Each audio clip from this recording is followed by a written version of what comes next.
नमस्कार दोस्तों, आज मैं आपको बताने वाला हूँ कि टैली में सेल्स इनवॉइस कैसे जनरेट कर सकते हैं। तो सबसे पहले आपको आना पड़ेगा वाउचर में।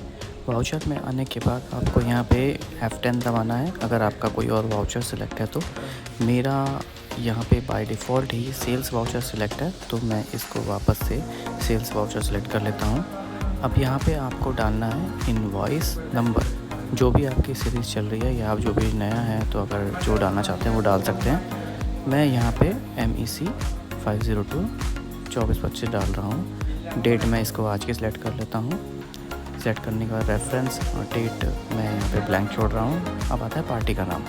तो पार्टी अगर आपको क्रिएट करनी है तो आप यहाँ पे ऑल्ट और C दबा के पार्टी क्रिएट कर सकते हैं। जैसे फॉर एग्ज़ाम्पल मैं यहाँ लिख देता हूँ कार्तिक वर्मा। तो कार्तिक वर्मा लिखने के बाद अब यहाँ पे अंडर आएगा ये डेटर, क्योंकि ये डेटर है। डेटर सेलेक्ट करने के बाद अब यहाँ पे आपको उसका नाम है बिल बाय बिल। अगर आपको इसको रखना है तो आप इसको यस कर दीजिए। फिर मैं यहाँ पे अब इसका एड्रेस डाल देता हूँ। ये मैं एड्रेस डाल रहा हूँ।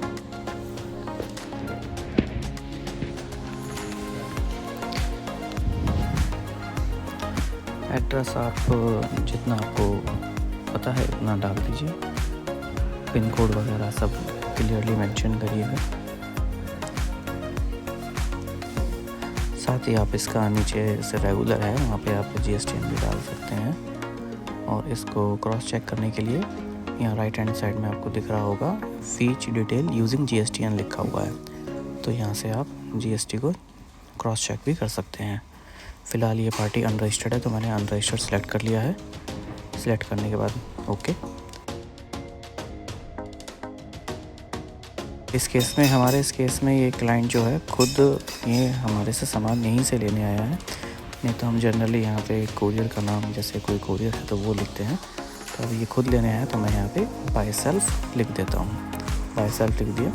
अब ऑर्डर नंबर आपके पास है तो ऑर्डर नंबर लिख दीजिए। मेरे केस में यहाँ पे कुछ नहीं है। और एडवांस इन्होंने पार्टी ने पहले ही पेमेंट कर दी तो एडवांस डाल दिया है। बाकी सारी डिटेल ब्लैंक। अब आता है नेक्स्ट। अब यहाँ पे डालनी है पार्टी की डिटेल। पार्टी की डिटेल में मैंने उसी का नाम डाल दिया, कंसाइनी और बिल टू शिप टू दोनों एक ही है क्योंकि पार्टी यहीं लेने आई है सामान। नेक्स्ट, क्योंकि ये सेल लेज़र है तो मैंने सेल सेलेक्ट कर लिया। अब आता है प्रोडक्ट का नाम। प्रोडक्ट का नाम हमारे यहाँ पर एक स्टॉक है। इस स्टॉक का नाम है गोल्ड फिड्यूशियर मार्कर, तो मैंने उसे सिलेक्ट कर लिया है। अगर आपको स्टॉक बनाना नहीं आता तो आप मुझे नीचे कमेंट में मेंशन कर दीजिए, तो मैं आपको टैली में स्टॉक लेज़र कैसे बनाते हैं और उनकी क्वांटिटी कैसे सेट करते हैं उसके लिए मैं अलग से वीडियो बना दूंगा। तो फ़िलहाल मैं इसके अंदर स्टॉक के डिस्क्रिप्शन डाल रहा हूँ, जैसे कि उसका लॉट नंबर क्या है, उसकी मैन्युफैक्चरिंग डेट क्या है, अब उसकी एक्सपायरी डेट क्या है। तो मैं इसकी एक्सपायरी डेट डाल देता हूँ। ये मैंने डाल दी इनकी एक्सपायरी डेट। अब एक्सपायरी डेट डालने के बाद कितनी क्वांटिटी ले रहे हैं, तो क्वांटिटी मैंने यहाँ पे 1 कर दी है। जिस रेट पे बेच रहे हैं मैं उस रेट पे मैं डाल देता हूँ। सेट करने के बाद ये आ गया उसका फाइनल रेट। अब इसके अंदर यहाँ पे टैक्स की डिटेल अगर आपको कुछ चेंज है तो आप कर सकते हैं। मैंने ऑलरेडी इसके अंदर सेट कर रखी है, तो एज ए मास्टर कंप्यूटर के अंदर जो सेट है मैं उसी को लेके आगे बढ़ता हूँ। अब नेक्स्ट आता है इसके ऊपर टैक्स कितना बैठा है, तो हम इस पर टैक्स लगा रहे हैं।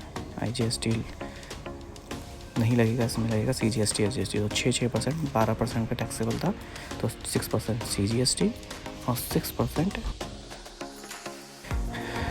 SGST, ये दोनों हम यहाँ पे सिलेक्ट कर लेंगे। सिलेक्ट करने के बाद अब इसको मैं यहाँ पे एक नरेशन डाल देता हूँ।